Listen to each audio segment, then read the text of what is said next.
I heard in my Church of the Nazarene, in the United Methodist Church I went to until I was in second grade, in the Free Methodist Church I went to from sophomore year through college, I heard sermons and sometimes sermon series about Esther, about Hannah, about Deborah, right? About Jael, who smashed a tent peg through Sisera's head, right? About a whole bunch of holy women, about Ruth, whole series on Ruth and Naomi. I don't think I ever heard a sermon about Mary or a sermon series about Mary. I wonder if that were the case in any of you guys. I know, Ken, you preached a lot from Paul, but I mean, did you ever preach extensive sermons on other women from the Bible?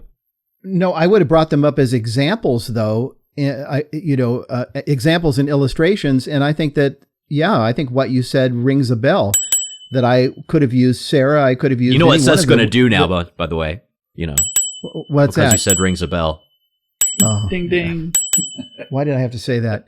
Anyway, I'm sure I used some of these holy women from the Old Testament as examples, and I'm sure that I didn't think of Mary, and I'm sure that I didn't. It was just sort of like it was a sin of omission. You know, in the preachers that I listened to, I can vividly recall one sermon about Mary, and the guy was trying really hard to be balanced, you know, to say good things about Mary, but also constantly knocking Catholic ideas about Mary in his sermon about Mary. And it just felt like you had to do that.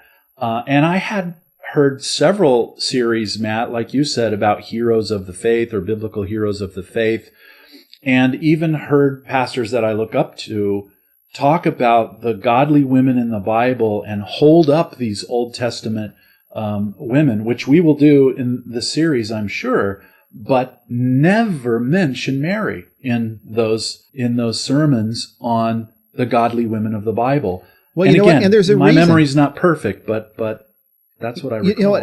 And I would say, as I contemplate this, I would say that there's a reason for that. That is, these women in the Old Testament were examples of heroic faith. And in my mind, Mary didn't do anything. You know, she just, the angel just came and told her, you're going to have this child.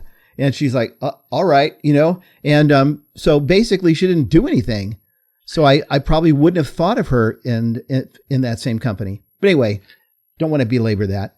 Agreed. No, and she was also, and we'll come to this later down the road, she's also in a lot more places than I ever realized, right? I remember when somebody told me, about Mary being there at the Upper Room at Pentecost. I'm like, come on, you guys, you Catholics want to just like plop Mary into every story, you know, and like, you know, put her in all kinds of places and give her a bigger role and whatever. And they showed me, of course, beginning of Acts. I'm like, oh, hey, she actually is there.